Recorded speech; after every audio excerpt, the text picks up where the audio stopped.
चलिए अब next second question क्या है मेरा, दर्शाइए कि कोई भी धनात्मक विषम पूर्णांक, यानी धनात्मक यहाँ पर सम नहीं विषम पूर्णांक का है, धनात्मक विषम पूर्णांक छो क्यू प्लस 1 या छो क्यू प्लस 3 या छो क्यू प्लस 5 के रूप का होता है, जहाँ क्यू जो है कोई पूर्णांक है। बहुत इजी क्वेश्चन और ध्यान से समझना है। सबसे पहले करें तो क्वेश्चन बोला है कि धनात्मक विषम पूर्णांक, तो पहले हम मान लेंगे, तो माना कि पहले देखिए सबसे पहला स्टेप क्या करना है, थोड़ा सा क्वेश्चन टफ है लेकिन ध्यान से समझना है। पहले मान लेंगे, माना ए कोई धनात्मक विषम माना ए कोई धनात्मक पूर्णांक है, धनात्मक पूर्णांक है तथा b बराबर 6 है 6। तो बोलेगा सर कि b बराबर 6 क्यों हुआ, तो उस कंसेप्ट को समझना। देखिए बाबू, सूत्र होता है यूक्लिड विभाजन का, a बराबर bq प्लस r। यहाँ पर q के साथ जो रहता है गुणक के रूप में, वो मेरा b का मान है। यहाँ पर देखना क्वेश्चन में कि q के साथ कौन है, 6 ही है ना।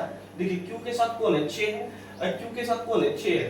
जो q के साथ गुणनफल के रूप में रहेगा वो मेरा b का मान है। तो q के साथ मेरा कौन है, q के साथ मेरा 6, तो ये मेरा 6 हो गया। और a को क्या मान लिया, धनात्मक पूर्णांक। अब देखिए क्या करना, अब r का मान कैसे निकालेंगे, r का मान कैसे निकालेंगे, लास्ट संख्या कहां तक गया है, 1 गया है, 3 गया है और कितना गया, 5 गया।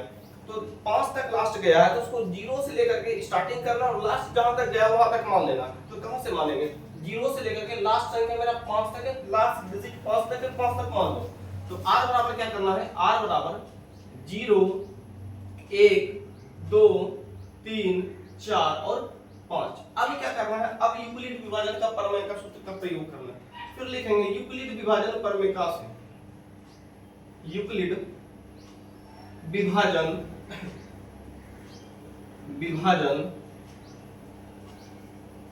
प्रमेय से, प्रमेय भी लिख सकते हैं, तो प्रमेय का भी लिख सकते हैं, प्रमेय क्या से।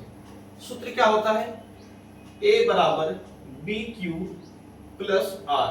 अब यहाँ पर देखो बाबू, r का मान रखो, सबसे पहले क्या माने थे, 0, यहाँ लिख देंगे 0, क्या हो कोमा दिए, a बराबर b का मान कितना, b का मान 6 है ना, तो यहाँ लिख देंगे 6q प्लस r का मान शुरू में रखना है 0, तो 6q प्लस 0 कितना हो जाएगा, तो सिर्फ 6q, एक पॉइंट निकला। अब क्या करना है, r का मान रखो 1, तो a बराबर 6q प्लस r की जगह कितना रखना है 1, उसके बाद r बराबर 2, तो a बराबर कितना हो जाएगा 6q प्लस कितना हो जाएगा 2, r की जगह पर वैल्यू पुट करें। अब r का मान कितना रखना है 3, तो रखना है a बराबर 6q प्लस 3, फिर r का मान कितना रखना है 4 ना, तो लिखो r बराबर 4, तो a बराबर 6q प्लस 4। अब क्या करना है, r का मान कितना 5, तो r बराबर 5 तो a बराबर 6q प्लस 5, इतना लिख देना है। अब यहाँ पर क्वेश्चन क्या करना, वो दर्शाइए कि कोई भी धनात्मक विषम पूर्णांक छो क्यू प्लस 1 छो क्यू प्लस 3 छो क्यू प्लस 5 के रूप का होता है। तो पॉइंट को क्या पकड़ना है, विषम पूर्णांक का चर्चा, विषम संख्या किसको बोलते हैं, वैसी संख्या जो सिर्फ एक वैसी संख्या जो सिर्फ 2 से विभाज्य ना हो, 2 से विभाज्य ना हो, शुरुआती 1 से होगा, 3 5 7 9 ऐसे चलते रहेगा। यहाँ पे देखना कि शुरुआत का कौन कौन सा है, यहाँ पर एक है, यहाँ उसके बाद क्या 3 है, यहाँ उसके बाद कितना है 5 है, 1 3 5 हमको संख्या दिखा विषम 1 3 5, तो यहाँ पर लिखेंगे यहाँ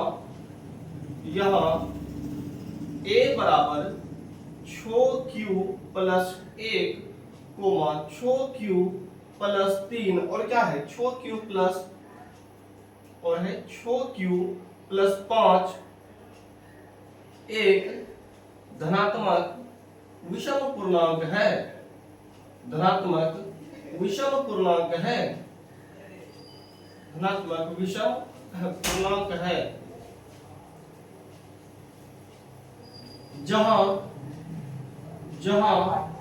q कोई पूर्णांक है, जहां q कोई पूर्णांक है।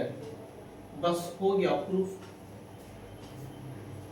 चलिए नोट कीजिए फटाफट।